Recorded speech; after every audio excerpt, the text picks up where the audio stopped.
Past picks now with David Burrows. He made these selections October 10th, 2013, so a year ago tomorrow. So you're in one of these still, out of two of them. One's Canadian, and you talked about the benefit of lower oil prices, certainly a lower fuel cost helping Air Canada. Right. Air Canada's had a great move. This is a stock that we had for a couple of years from just over $1. And we like the airline industry. We have since rotated to WestJet, which looks a little bit more interesting in the short run. But the industry, I think, looks quite good. UAL looks great in the States. But, you know, a little bit more consumer spending, you know, better load factors. These companies are doing quite well. So you're out of Air Canada then? We've moved on to WestJet and UAL. Okay, so just based on that comment there, that he is... We have a small weighting still. A small weighting. We've been rotating. Okay, fair enough. 21st Century Fox, this one you are out of. Now, this is a company that made a very brief bid for Time Warner and then pulled it. Would that have been a good deal? I think that it would have been a good deal. This is the media space is one where there's all kinds of deals being done because there's so much free cash flow in most of these businesses. And in a world where investors are looking for securities that will pay them something or have an ability to return capital, these companies can do it. So we like media. Our big weight in that space today is Disney and has been for a while. But there's a number of companies that look pretty good in the space. What was the reason for getting out of 21st Century? We just got stopped out of that position. Oh, you did? Okay. BE Aerospace, here's another one you recommended, up by nearly 6%, but again, you sold this one. How come?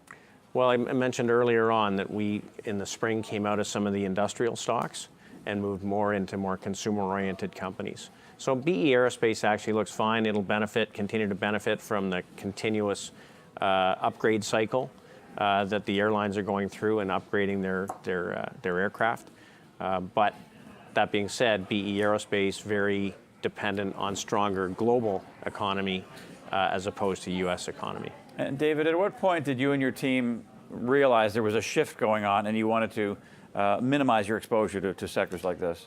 So if you watch the U.S. dollar, it is going through a watershed change in direction versus the rest of the world's currencies. So there's a super high correlation between a strong dollar and a strong U.S. stock market.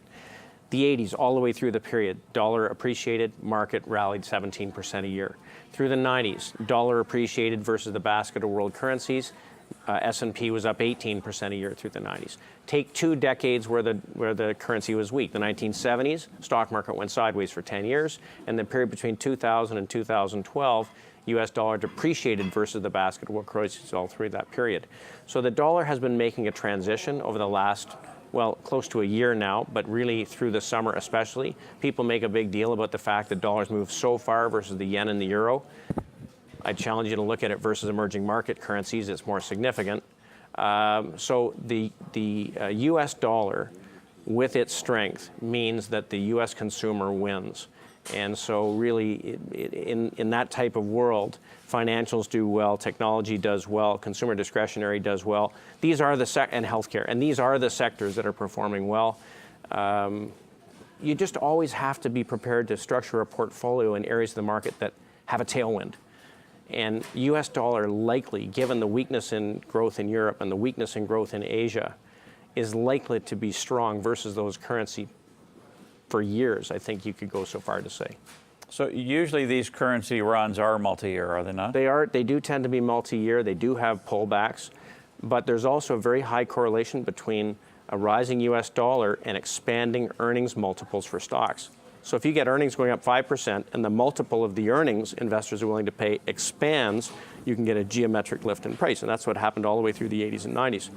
It's what's been happening now for 3 years. And we think that's going to continue. All right, David. So once again, past picks, BE Aerospace, 21st Century Fox, and Air Canada, and some bonus commentary there on the U.S. dollar. We will come back, more insight from David Burrows and your questions.